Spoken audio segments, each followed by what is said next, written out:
J'espère que vous allez bien. On a passé une belle semaine ici au Gospel Center à l'occasion de Pure Worship. Et je voudrais honorer les pasteurs Julien et Sandra Duby, et puis aussi Eric et Michael Péchin pour leur accueil. Vous avez vraiment des pasteurs formidables, donc prenez-en soin, vous savez. Prenez soin de leurs enfants, prenez soin des familles pastorales. C'est vraiment important parce qu'ils payent le prix. Je peux vous le dire, j'ai été à la place de leurs enfants pendant longtemps. Et il faut prendre soin des familles pastorales. Merci beaucoup de nous accueillir aussi.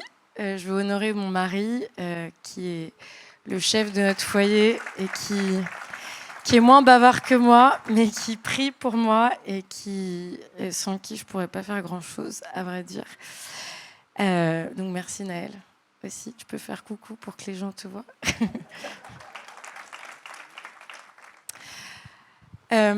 C'est toujours un privilège et un honneur, et en même temps une responsabilité un peu que je prends très au sérieux, que d'apporter la parole, surtout dans une église locale, parce que c'est vraiment c'est comme un foyer, comme une famille, c'est le cœur brûlant de la ville et du quartier.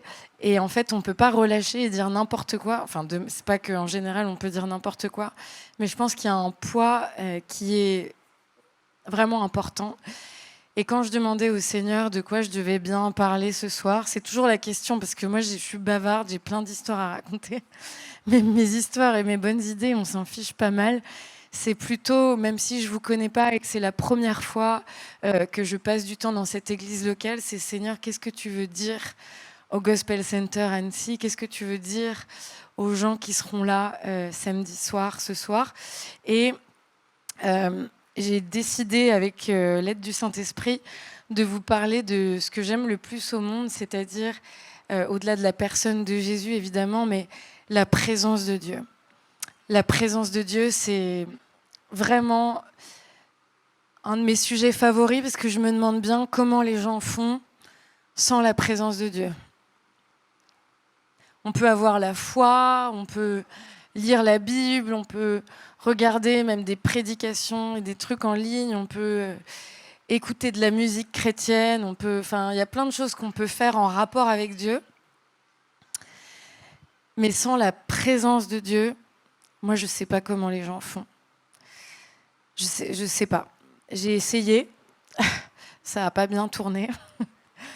Et ce soir, je voulais nous interroger sur ce qu'est réellement la présence de Dieu. Même dans la Bible, il y a plein de définitions différentes, parce qu'il y a différentes manières dont Dieu se manifeste. Alors vous savez, déjà, Dieu est omniprésent. Ça, c'est la Bible qui le dit. Donc Dieu, il est là tout le temps, qu'on le veuille ou non, il est là. Il y a une différence entre la présence, l'omniprésence de Dieu et sa présence tangible. Ça, la Bible en parle. Alors, parfois, il peut se manifester, vous avez lu, avec du tonnerre, ça peut être dans un murmure. Il y a plein de manières dont Dieu manifeste sa présence. Mais ce soir, je voulais vous parler d'une forme de présence qui me touche beaucoup parce qu'elle est transformative. Et dans l'hébreu, ça s'appelle panim. Panim al panim, c'est ce que la parole de Dieu dit dans Exode 33, 11 à 23. Je vais lire dans la parole. Si vous avez vos Bibles, vous pouvez les ouvrir avec moi. Et il s'agit de notre ami Moïse, Exode 33, versets 11 à 23. En fait, je ne vais pas lire depuis 11 parce que ça va être très long, mais je vais lire à partir du verset 18. Il dit, alors Moïse dit au Seigneur, je t'en prie, fais-moi voir ta gloire. Le Seigneur lui répond, je vais passer devant toi. Je te montrerai toute ma bonté et je te dirai mon vrai nom. Le Seigneur, enfin du coup on n'a pas le vrai nom, mais... Je serai bon avec qui je veux être bon et j'aurai pitié de qui je veux avoir pitié. Mais mon visage, c'est impossible. En effet, un être humain ne peut pas me voir et rester vivant. Pourtant, un peu plus tôt, au verset 11 que je voulais vous lire, en fait, que je vais lire, je ne sais pas pourquoi j'ai dit que je ne le lisais pas. J'ai pas la bonne traduction. Si. Le Seigneur parle avec Moïse face à face. Panim al panim. comme un homme parle avec un autre homme. Le mot panim dans l'hébreu, moi j'aime bien définir les termes. J'ai étudié la littérature et la langue française, j'adore les mots. Donc à chaque fois, vous allez m'entendre définir les termes. J'aime pas qu'on ne sache pas de quoi on parle. Vous savez que la Bible, l'Ancien Testament, a été écrite en hébreu, n'est-ce pas? Normalement, tout le monde sait ça. Bon, ça va. Et l'étymologie du mot panim, ce qui est intéressant, c'est que donc ça veut dire face, mais dans l'hébreu, c'est un mot pluriel. Quand vous avez im en hébreu comme terminaison, c'est du pluriel. Mais pourtant, ça désigne une seule réalité. Ça veut dire la face, mais c'est un mot pluriel. Et je trouve ça incroyable. En fait, c'est un pluriel super intense qui suggère la plénitude, la totalité de la face. C'est pas que Dieu a plusieurs faces, mais ce mot, il met l'emphase sur tout ce que constitue son visage, sa face, le regard, l'expression, tous les détails de son visage. Et là, Moïse, il se retrouve face à face avec Dieu. Il a la plénitude de ce que représente le visage de Dieu. C'est un peu bizarre parce qu'après, plus tard, il dit en fait, on ne peut pas voir son visage, mais on ne va pas se concentrer là-dessus.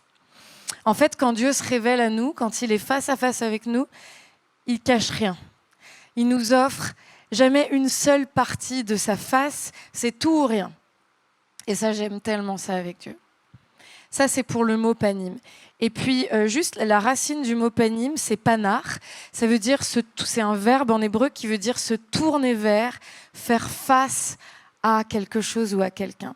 Donc, c'est jamais une présence qui est abstraite ou un truc diffus, mais c'est orienté, c'est relationnel, c'est très intentionnel.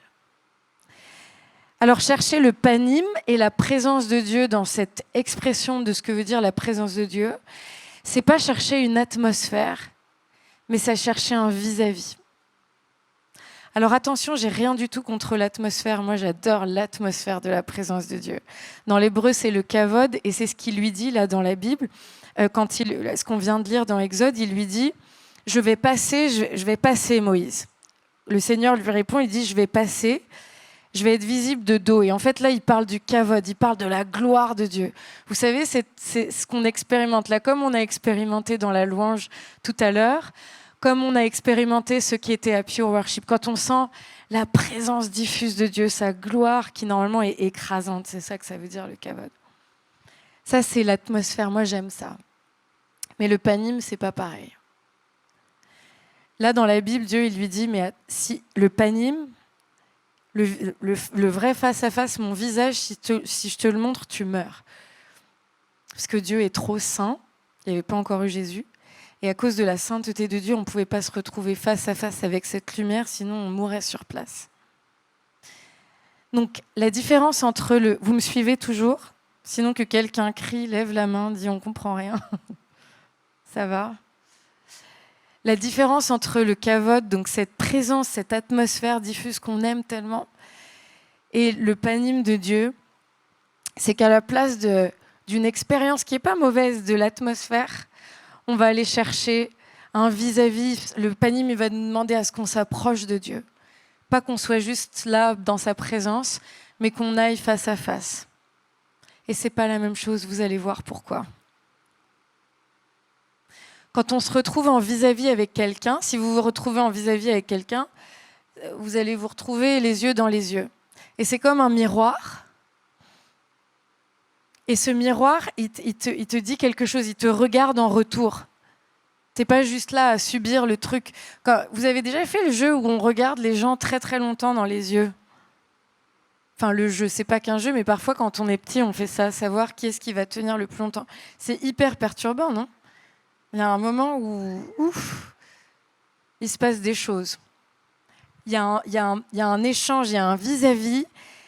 Il y a quelque chose qui révèle, qui expose. Dans le verset 20, quand Dieu lui dit « Tu ne peux pas voir ma face et vivre », c'est comme une formule de mise à distance, parce qu'en fait, quand on est en vis-à-vis avec Dieu, il va d'abord exposer quelque chose. On n'est pas juste là comme ça.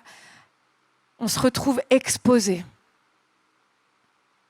C'est un miroir qui a double sens. On ne peut pas juste consommer sans retour. Il se passe quelque chose. Mais c'est génial.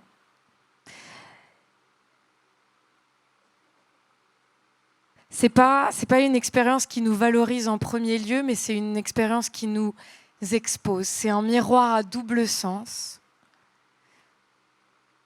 Et c'est impossible qu'il ne se passe rien. Alors ce soir, je veux juste que vous preniez peut-être quelques secondes pour vous demander, ok, est-ce que... Et en fait, j'ai pris que 2 définitions là, de la présence de Dieu, mais il y en a d'autres dans la Bible, mais je ne vais pas m'attarder sur tout ce soir.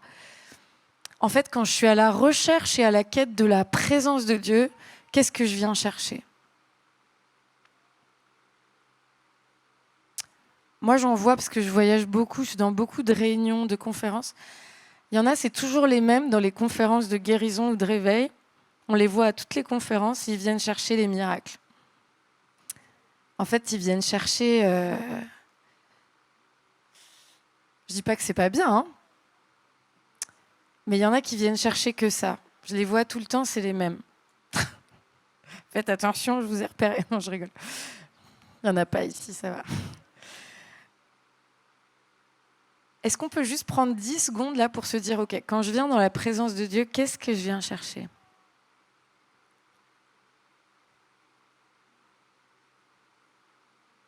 Quel type de présence je recherche ?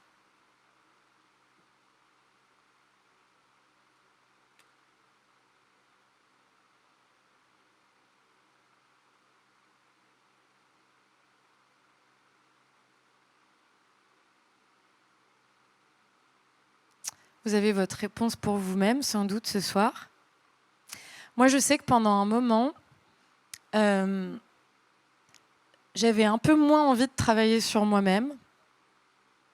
Peut-être que je trouvais que j'étais déjà très bien comme j'étais. Et puis, quand je venais dans la présence de Dieu, c'était juste pour me faire du bien. C'est quoi la chanson, là ? I love your presence. Vous savez, quand on est là, comme ça... C'est bien. Hein. Non ?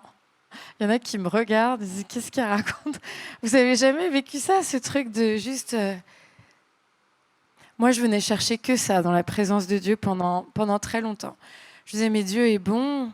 Dans sa présence, il veut juste me faire du bien et c'est formidable. Et encore une fois, je dis pas que c'est pas le cas. Mais après, j'ai découvert le face-à-face et le panime de Dieu. Le vis-à-vis, le miroir.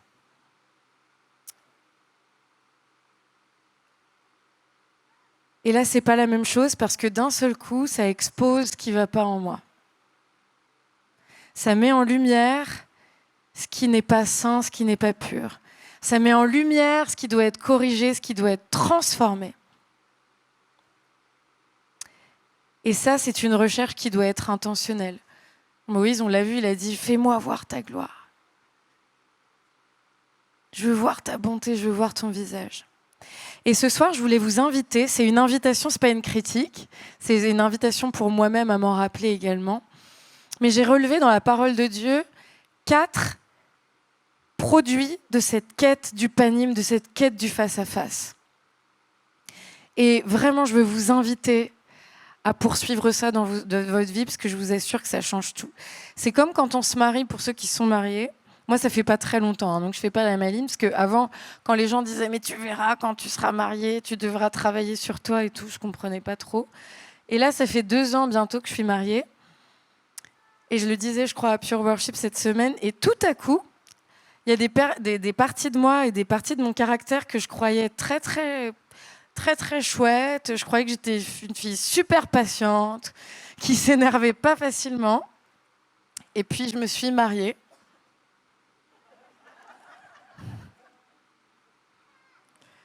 Et puis, bon, il est génial, hein, ça n'enlève rien. Mais alors, d'un seul coup... Pardon, je vais t'exposer, chérie, mais je suis sûre que c'est parce qu'il y a des gens qui vont pouvoir... Moi aussi, je fais des... Mais d'un seul coup, il y a un caleçon par terre dans la chambre.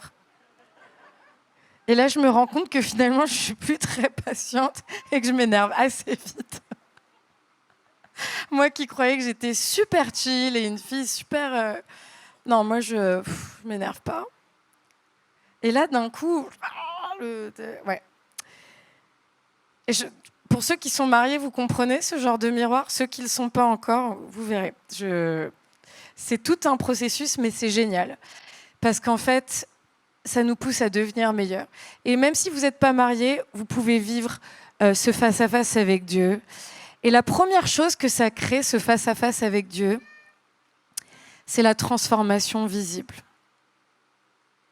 Dans Exode 34, 29 à 35, Exode 34, versets 29 à 35, on voit Moïse qui redescend du mont Sinaï après 40 jours en présence de Dieu. Vous vous rendez compte, 40 jours, il était tout seul, face à face avec Dieu.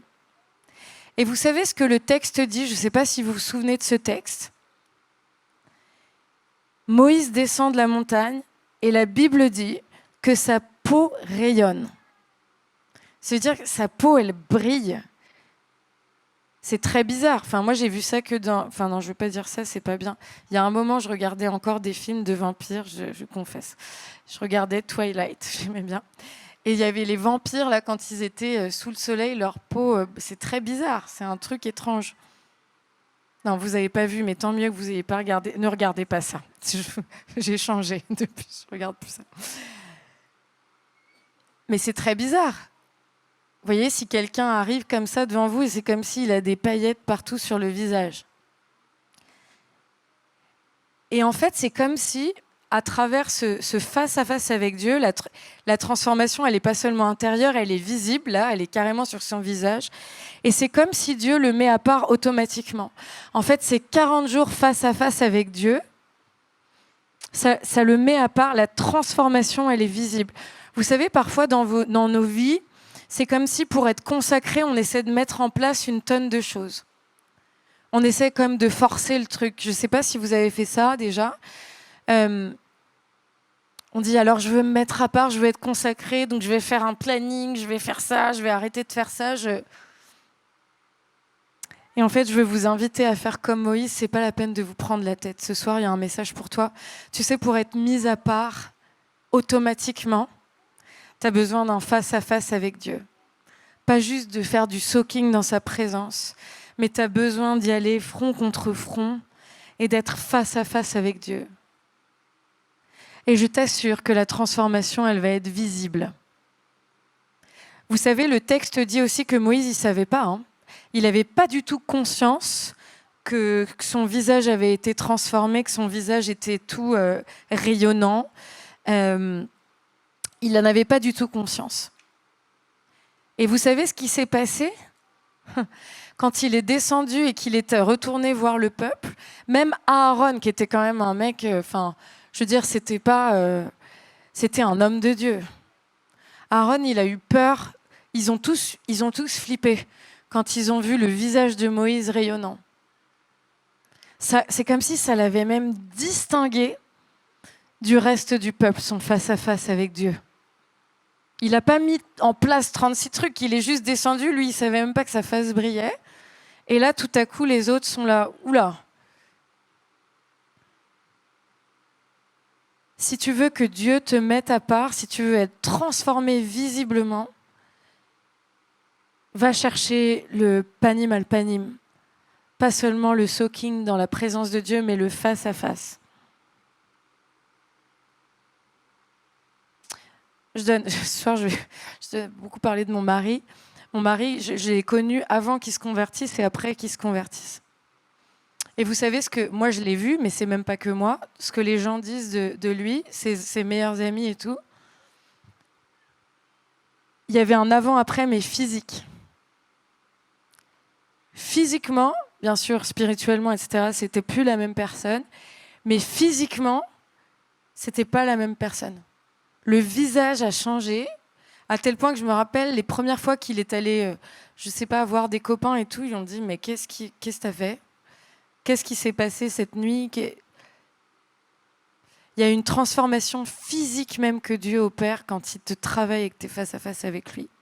Et de cette manière, les gens savent que tu es mis à part. Donc tes trucs de religion, tes règles et tout, c'est bon. Je dis pas qu'il faut pas mettre de discipline, hein, c'est bien la discipline parfois. Mais c'est pas ce que tu opères et ce que tu mets en place qui va te distinguer du reste. C'est le face-à-face avec Dieu. C'est la présence face-à-face avec Dieu. Moi, je médite en même temps parce que Moïse et Aaron, c'était pas n'importe qui, hein. C'était un prêtre aussi. Hein. C'était vraiment pas n'importe qui. Et pourtant, Dieu a distingué Moïse à cette occasion. Donc la première chose que j'ai relevée que produit cette quête du face-à-face, c'est la transformation visible. La deuxième chose, c'est la stabilité intérieure. Dans le psaume 27, c'est le roi David. En fait, le psaume 27, les commentateurs disent qu'il est en écho... Non, pardon, je me suis mélangée, c'est pas ça du tout, c'est le prochain. Rien à voir. La stabilité intérieure, psaume 27.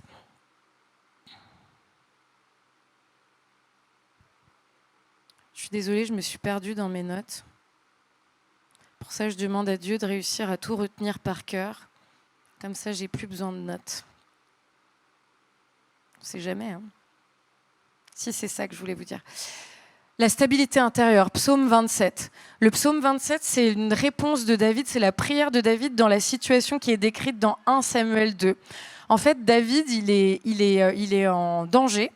Il se retrouve devant un roi philistin.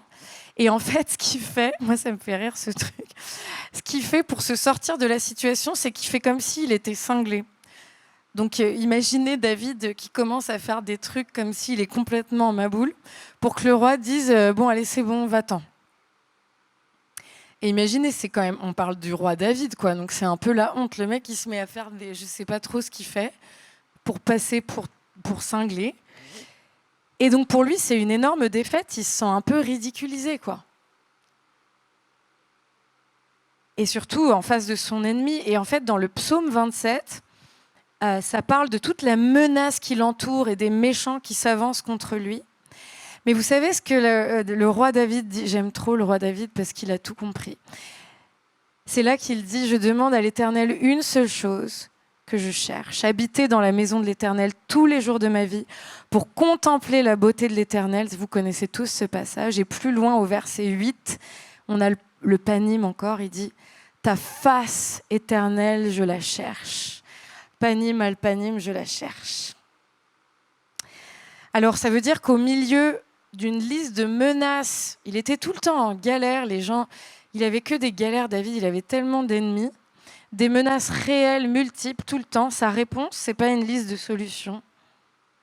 Non, non, non.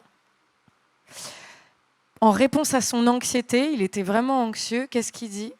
Ta face éternelle, je la cherche.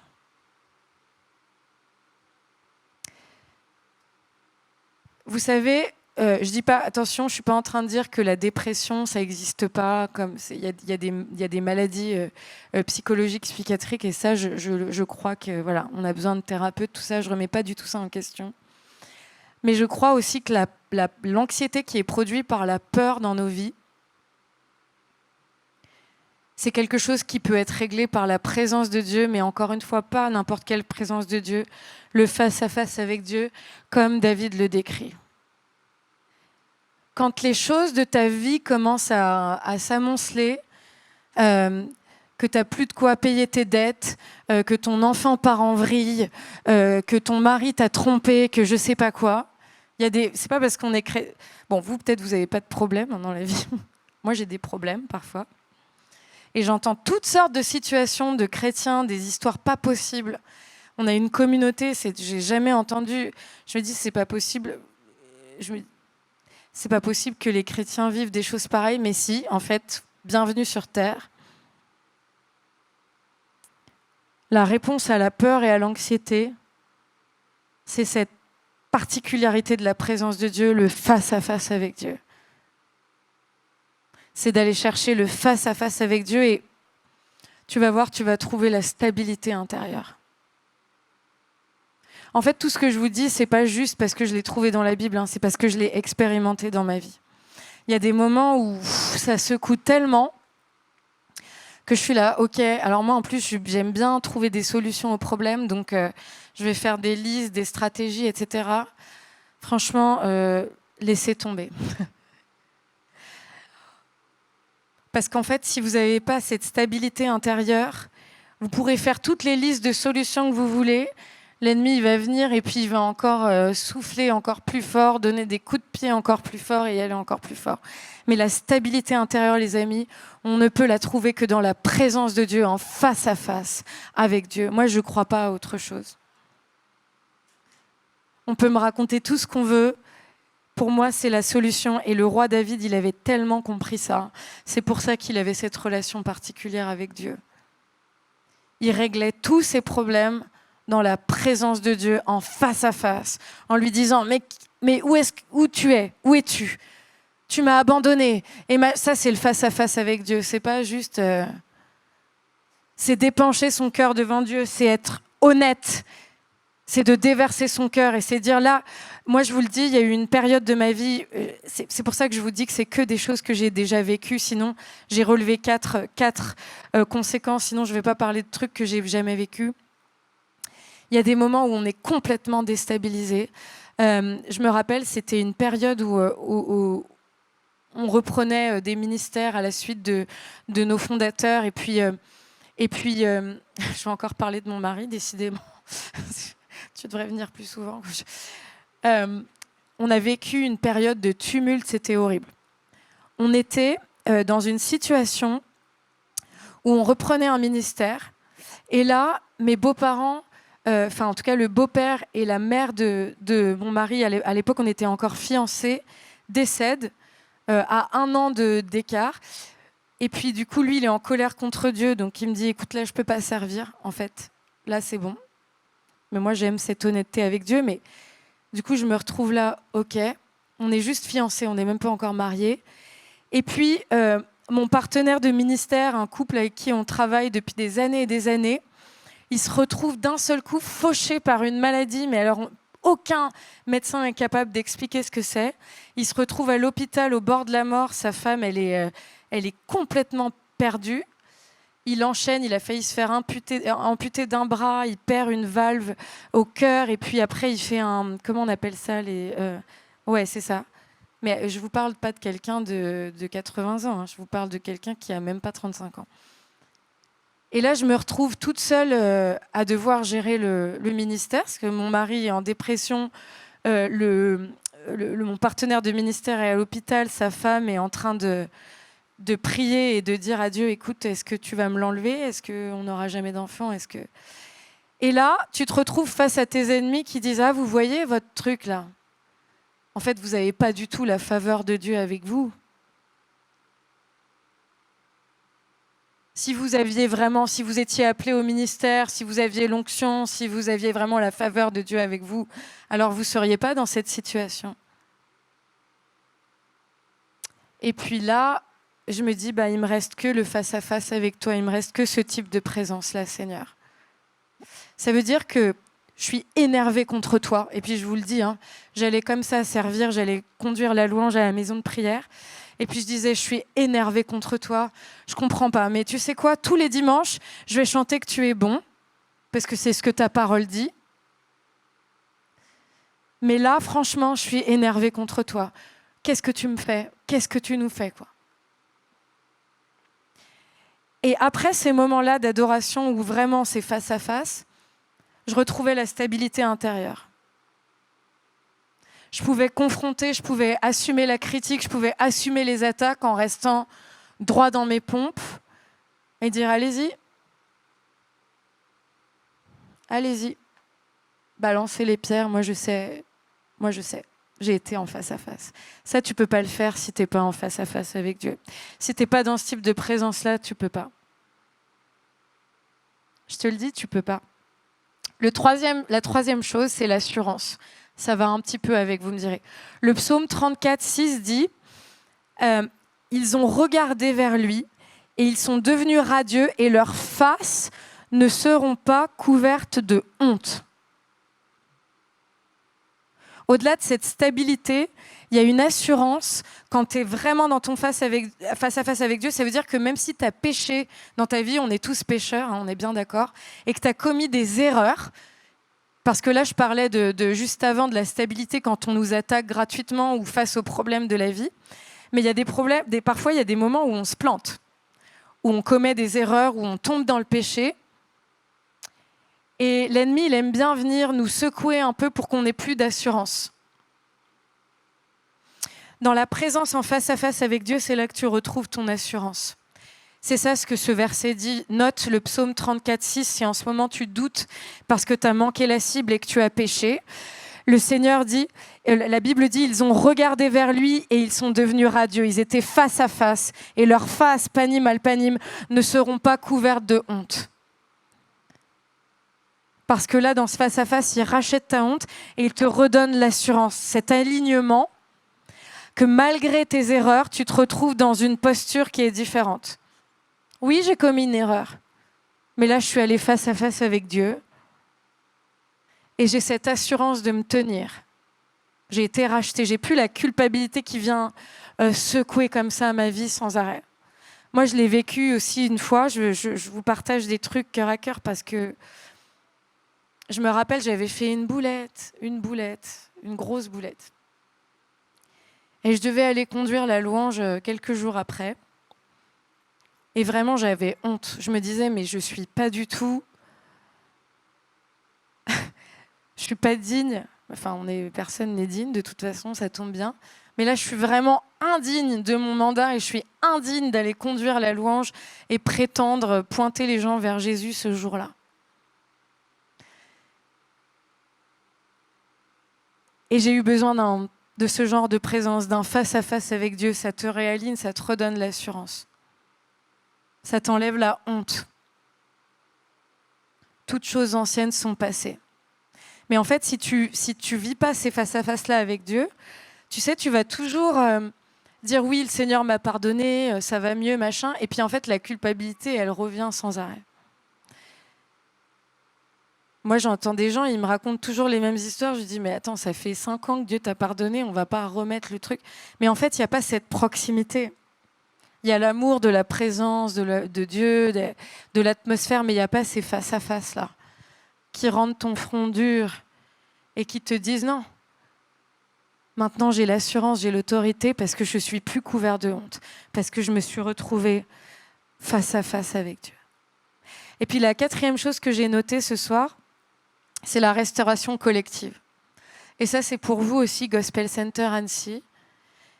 Vous pourrez lire Nombre 6, 24, 2 Chroniques 7. Et vous connaissez tous ce passage. S'ils cherchent ma face, je pardonnerai, je guérirai le pays, etc. Et c'est un mandat collectif. Là, on a encore le mot panim dans l'hébreu.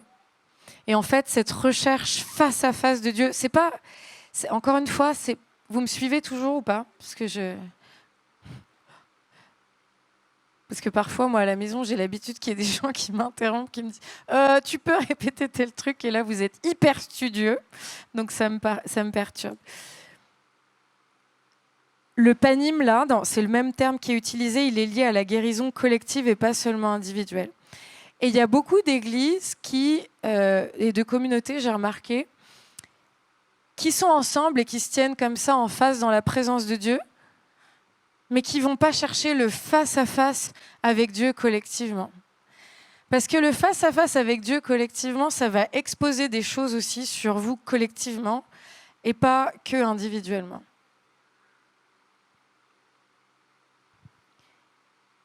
Et c'est une invitation que je vous fais à aller chercher ce panim aussi en tant que communauté et pas seulement... Et attendez, parce que souvent, quand on parle de exposer, parce qu'en ce moment, c'est la mode, là, depuis le Covid, on veut toujours exposer la tête et ce que font pas bien les pasteurs, etc. Alors, breaking news, les pasteurs sont des êtres humains. Oui, ils vont aux toilettes comme vous, ils commettent des erreurs, et voilà, tout ça. Hein, parce qu'en ce moment, c'est la mode d'exposer le... Alors, je dis pas qu'il y a des trucs qui doivent être exposés, hein, on est bien d'accord. Gloire à Dieu pour les choses qui sont révélées. Mais le peuple de Dieu a des responsabilités collectives dans la maison de Dieu. Et quand vous allez en face à face avec Dieu collectivement, Dieu va aussi exposer d'un seul coup ce que vous pouvez faire mieux aussi en tant que peuple de Dieu, en tant que maison, en tant que peuple d'Annecy, en tant que communauté locale et en tant que collectivité. Mais vous savez ce que ça produit, ça c'est merveilleux, il ne faut pas avoir peur parce que tout ce que ça produit, c'est la restauration et la guérison. Pas seulement pour votre église locale, mais pour le pays. C'est la promesse que la Bible nous fait. C'est pas extraordinaire? Si nous, en tant que peuple de Dieu, on accepte ce face-à-face avec le Seigneur, alors non seulement la restauration, elle est pour l'Église, mais elle est pour la nation. Elle est pour Annecy, elle est pour la région. Pardonnez-moi, je suis perdue avec les régions et tout, la réforme, là, je ne sais pas dans quel... Ah, on est Auvergne-Rhône-Alpes, on est en Haute-Savoie ici. Il paraît qu'il ne faut pas mélanger. Donc... Non, parce que je fais des boulettes tout le temps, je vous le dis. C'était où? On était en pays d'Anjou. J'ai dit alors les Bretons, je me suis fait éclater. Donc du coup, maintenant, je fais très attention. On ne mélange pas les Savoie, Haute-Savoie. OK. La Haute-Savoie et la région Auvergne-Rhône-Alpes, il y a une restauration collective et une guérison pour la région qui dépend de vous, les amis. Et qui ne dépend pas que de vos pasteurs et des leaders dans l'Église.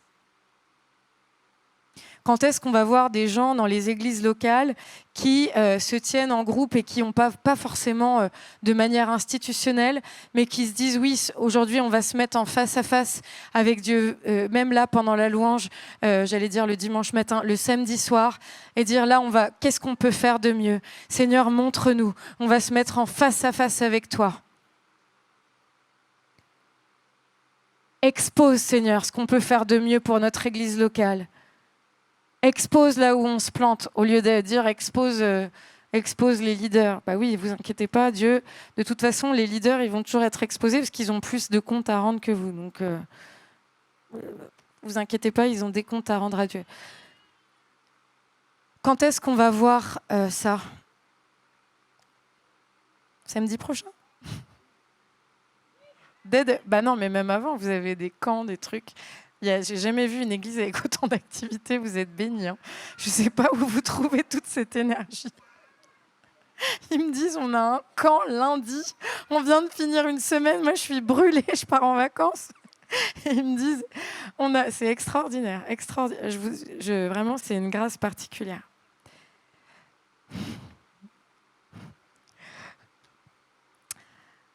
Donc, très cher Gospel Center Annecy, ce que va produire la quête du Panim Alpanim, c'est votre transformation visible, c'est la stabilité intérieure, c'est l'assurance et c'est la restauration collective.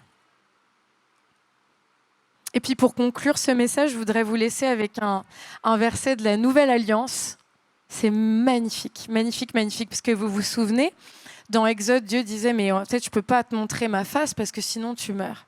Sauf que 2 Corinthiens 3,18 nous dit « Nous tous, qui à visage découvert, contemplons comme dans un miroir la gloire du Seigneur, nous sommes transformés en la même image de gloire en gloire. » Vous avez vu la tension entre l'ancienne alliance et la nouvelle alliance? Il y a la réalité de Moïse, où c'était chaud, et déjà il n'y avait que Moïse qui avait ce genre de rencontre avec Dieu. Et là, Jésus il vient résoudre cette tension, où on peut se retrouver vraiment, vraiment face à face avec Dieu, reflétant comme un miroir. Et en fait, c'est intéressant parce que dans le verbe en grec, encore, je suis désolée, j'adore la grammaire. Je sais que tout le monde déteste ça, je suis la seule folle qui aime ça, mais dans la grammaire, le mot grec, c'est un participe présent. Vous savez ce que c'est que le participe présent? C'est un état qui se poursuit, en fait. Et là, c'est trop beau parce que ce mot en grec, qui parle de ce regard, déjà, il apparaît nulle part ailleurs dans la Bible, dans la Nouvelle Alliance. Et en fait, c'est un regard qui se poursuit, c'est pas juste un coup d'œil, c'est qu'on contemple Dieu et c'est un regard fixe et prolongé. C'est comme un état permanent que Jésus nous offre de face à face, si on va le chercher. Et ce qui est trop cool aussi, c'est que la transformation, elle est progressive. C'est de gloire en gloire. Tout n'est pas instantané et c'est OK. C'est aussi pour vous faire déculpabiliser un petit peu ici, parce que j'espère que je n'ai pas été trop dure. J'ai été trop dure. D'accord, ça va. Ce regard fixe et prolongé, ça vous permet une transformation progressive de gloire en gloire, de gloire en gloire, de gloire en gloire, de gloire en gloire. Et d'ailleurs, même, y a une expression qui est similaire dans les évangiles. Vous savez, quand Jésus est sur la montagne, là, il est transfiguré. La Bible dit qu'il est transfiguré. Donc, c'est un peu comme ce qui arrive à Moïse. C'est carrément... Il change de visage, quoi. Donc ce même regard qui, chez Moïse, pouvait détruire, ce qui amenait la mort, en fait, en Christ, ça devient un regard qui nous transforme au lieu de nous consumer. C'est pas merveilleux, c'est ce que Jésus a accompli pour nous, franchement. Enfin, je sais pas si vous vous rendez compte, mais on est né quand même à la bonne époque. Hein. Alors juste pour conclure, et on va prier dans un instant, et pour juste résumer, si vous devez retenir une phrase, parce qu'il y avait pas mal de trucs, si vous devez retenir une phrase, je vous invite vraiment, Église, dans cette génération, à ne pas chercher seulement la présence cavote de Dieu, la gloire où on a les miracles, et c'est super, continuez quand même à la chercher. Mais allez pas seulement chercher cette présence de Dieu. Je vous invite vraiment à ce que, et je m'invite aussi, je nous invite tous, à aller partir à la quête du panim al panim, à la quête du face-à-face avec Dieu. Parce qu'il n'y a que comme ça qu'on va être transformé pour de vrai. Et vous savez, il y a trop de gens, ils ne veulent pas être transformés, ils veulent juste avoir les bénéfices de vivre les miracles, les trucs. Mais un vrai disciple, c'est celui qui est transformé. Et la personne qui produit du fruit, c'est celle qui est transformée de l'intérieur. Je vais te dire un truc, si tu es la même personne, le même chrétien, il y a 5 ans que maintenant, il y a un problème. Hein. Il y a un très très gros problème. Et en plus, avec toutes les activités que vous avez ici, les cours bibliques, les écoles de disciples, les Ésaïe 61, lesquels, franchement, vous n'avez aucune excuse. Et là, je le dis sévèrement. En plus, je le dis, c'est même pas une blague. Vous n'avez aucune excuse. Je le dis super sérieusement, Dieu va vous demander des comptes parce que des ressources comme ça, vous n'avez aucune excuse que d'aller à la quête du face-à-face avec Jésus pour être réellement transformé de l'intérieur et transfiguré. Je vais juste faire un appel très simple. C'est très simple, c'est juste une posture et une volonté ce soir. De ceux qui veulent arrêter de juste être à la course, de juste... goûter un petit peu, mais qui veulent vivre ce face-à-face, juste venez devant. On va prier et on va commencer dès ce soir.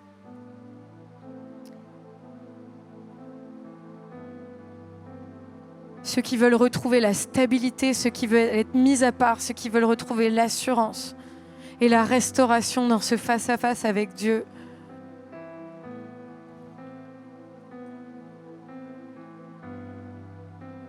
Seigneur, montre-nous ce que c'est vraiment que d'être face à face avec toi. Ça va coûter quelque chose. Vous savez ce que le Seigneur m'avait demandé, un face à face pour me mettre à part cette saison ? Ça m'a coûté, par exemple, d'aller faire le Nouvel An avec mes amis. Ce 31 décembre, là, j'avais une fête et j'étais très contente d'être avec mes amis, qui par ailleurs, c'était des amis chrétiens. Ça allait être une fête très, très bien, sous tout rapport, très, très saine. On m'a même proposé une soirée de louanges à la maison de prière.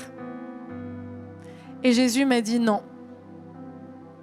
Il m'a dit, je veux être face à face avec toi. Parce qu'en fait, avant même chaque saison de faveur, il faut ce face à face, il faut cette transformation. Vous voulez vivre des choses extraordinaires ? Il faut ça. Il faut renoncer à des choses. Et je me rappelle ce 31 décembre là, de 2025, le passage à 2026, j'ai dit d'accord Seigneur. En fait, ça me coûtait quelque chose que mon mari était en voyage et puis j'étais toute seule et je vivais des choses à l'intérieur qui n'étaient pas faciles. Donc, je préférais faire la fête ou même être à la maison de prière en soirée de louange parce que comme ça, j'échappais quelque part au face-à-face. C'était plus facile d'être louange. où est l'Éternel, ô mon âme? Non. Je suis restée les 2 genoux à terre chez moi, attendant jusqu'à ce qu'ils viennent me rencontrer face à face. Ça a mis quelques heures. Mais je peux vous dire qu'encore cette saison-là, je ne suis plus la même personne déjà. Et il n'a pas fini. Je vous ai dit, c'est un processus qui est long. C'est un processus itératif qui va continuer jusqu'à la fin de nos vies. Mais à chaque saison, tu en as besoin de ce face-à-face. Et je peux te le dire, là, je suis déjà plus la même personne cette saison. Seigneur, montre-nous ce que c'est que de t'attendre. Montre-nous ce que c'est que d'attendre que tu passes pour être face à face avec toi et arrêter de se contenter juste de la bonne louange et d'être juste dans le soaking, même si c'est trop bien. Mais apprends-nous à t'attendre là jusqu'à ce que tu viennes. Parfois, ça prend 3 heures, 4 heures, mais jusqu'à ce que tu viennes. Apprends-nous à être authentiques pour te laisser cet espace aussi. Seigneur, je te prie pour toutes les personnes qui se sont avancées ce soir. Et même pour tous ceux qui ne se sont pas avancés ce soir. Pour le Gospel Center Annecy. Pour qu'on ne vienne pas juste expérimenter ton kavod, ta gloire, mais le panim al panim.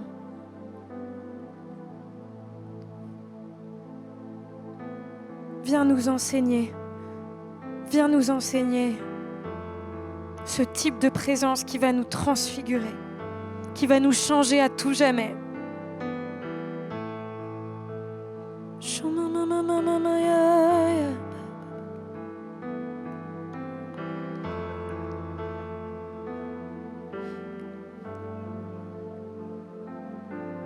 Comme Moïse sur la montagne.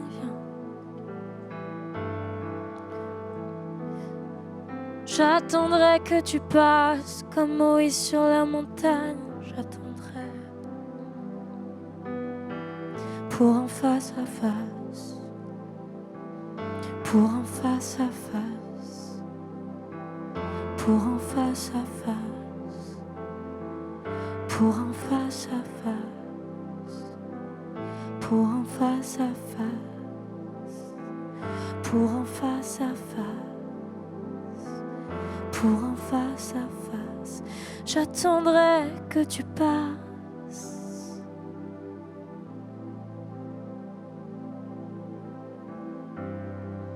J'attendrai que tu passes pour un face à face.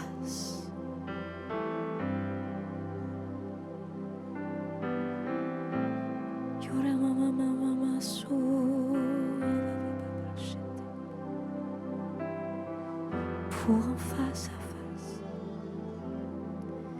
j'attendrai que tu passes.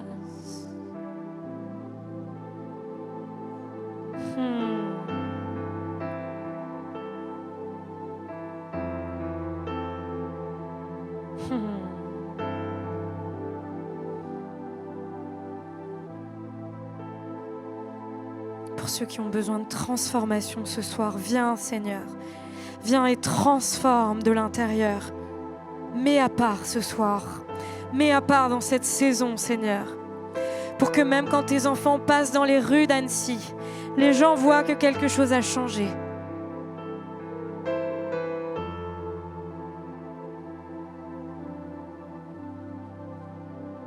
Seigneur, viens réaligner. Redonne la stabilité intérieure.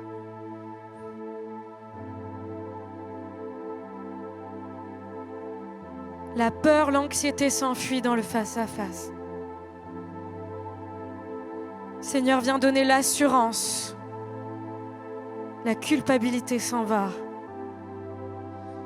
Et Seigneur, donne à cette Église une restauration collective pour ton corps et pour cette ville, pour cette région, pour ce département, pour cette région et pour ce pays.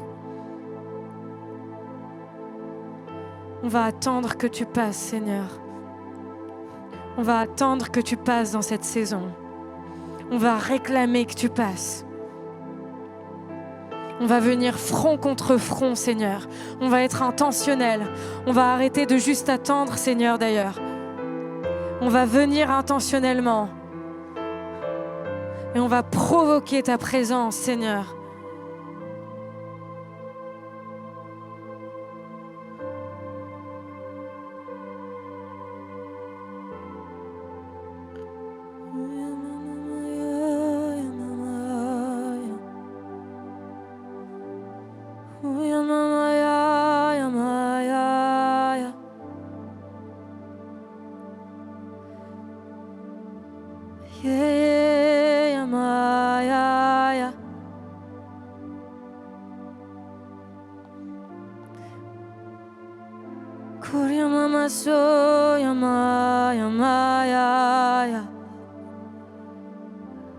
Yebese yamaya so yamaya Yemaya yebe Panim al panim Panim al panim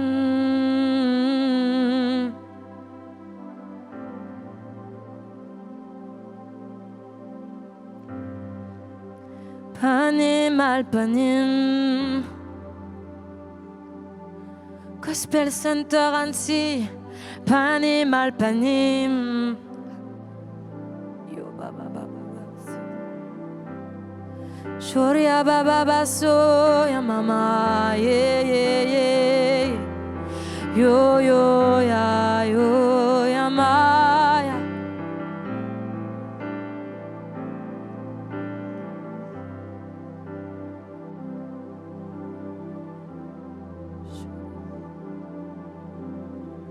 Je pense qu'il y en a, si tu es en colère contre Dieu ce soir pour quelque chose, juste dis-lui.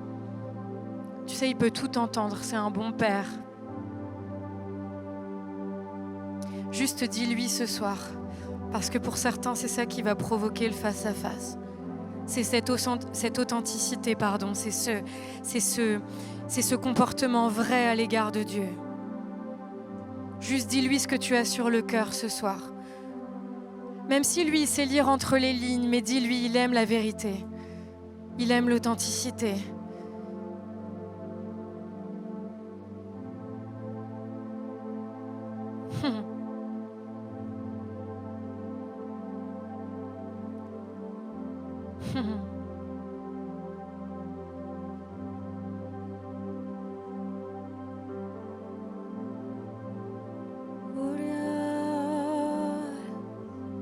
Il y a quelqu'un qui doit entendre qu'il est le Dieu de justice ce soir. Tu es en colère, mais c'est le Dieu de justice. Il va rétablir la justice. Oh, lève-toi, lève-toi.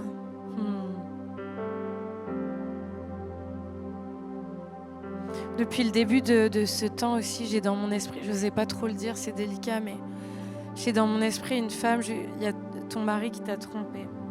Je ne sais pas si tu as trompé ou ton mari ou ton conjoint.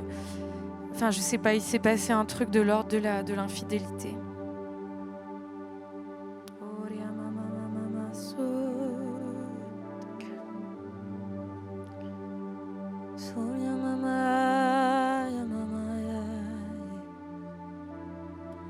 Et là, je sais que tu essaies de chercher des solutions, de régler le problème, mais face à face avec Dieu. Ce dont tu as besoin, c'est d'un face à face. Ce dont tu as besoin, c'est d'un face à face. Toutes les réponses sont dans sa présence. Tu as besoin d'un face à face avec Dieu, ça va se résoudre.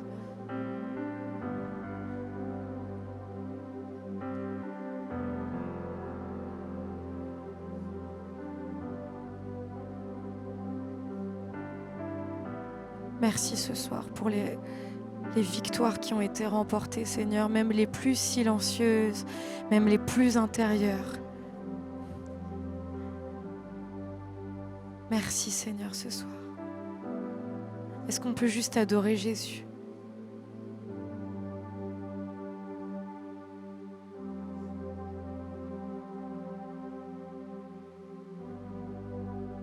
Jésus, je t'aime. Oui, je t'aime. Jésus, je t'aime.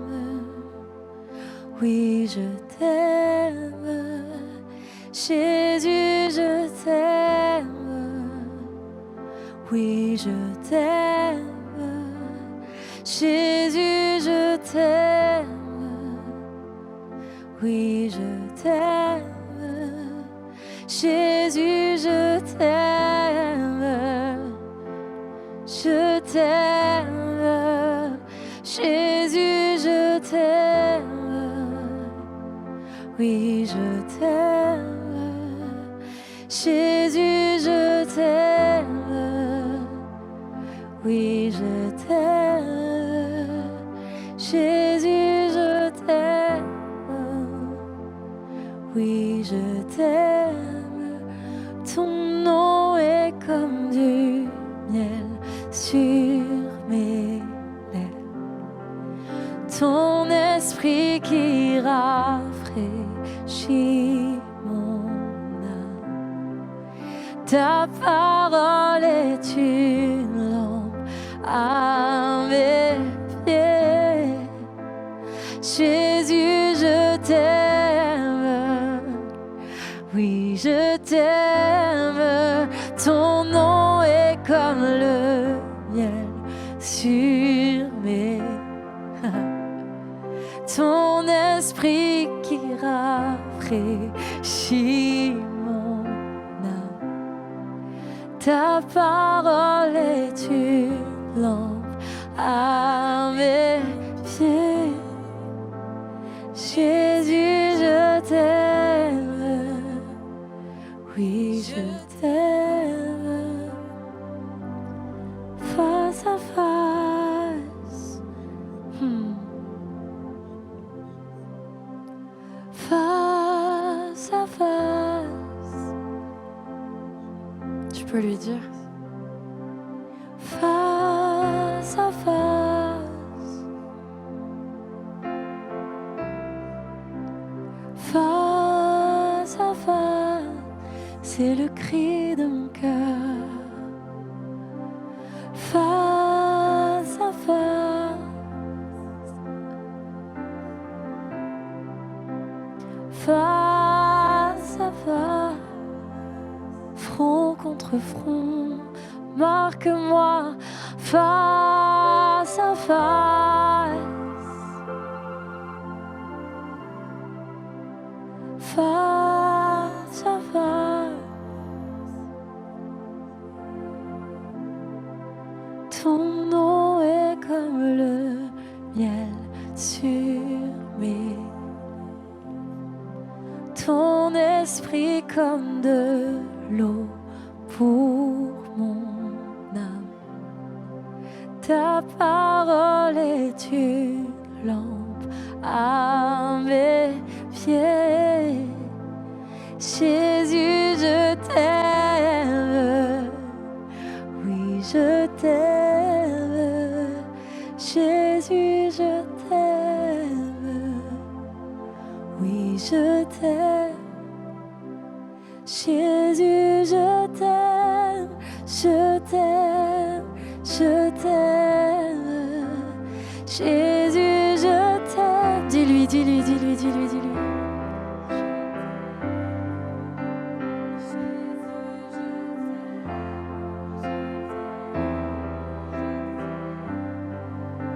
Oh, plus que tout au monde, plus que tout au monde, Jésus, je t'aime.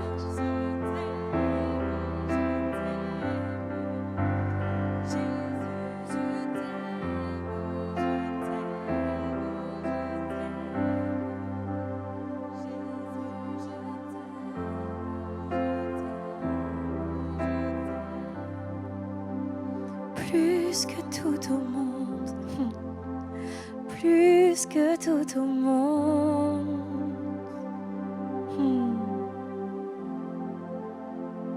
Est-ce qu'on peut déclarer ce verset ensemble de la parole de Dieu comme une prière? Un jour près de toi vaut mieux que 1000 ailleurs. Tu peux le dire avec moi ce soir? Un jour près de toi vaut mieux que 1000 ailleurs. Alors Seigneur, je reviendrai te rencontrer face à face. peux lui dire? Alors Seigneur, je reviendrai te rencontrer face à face pour être transformé, transfiguré. Et que ton règne vienne dans ma vie. Que ton règne vienne à Annecy. Merci Jésus. Amen.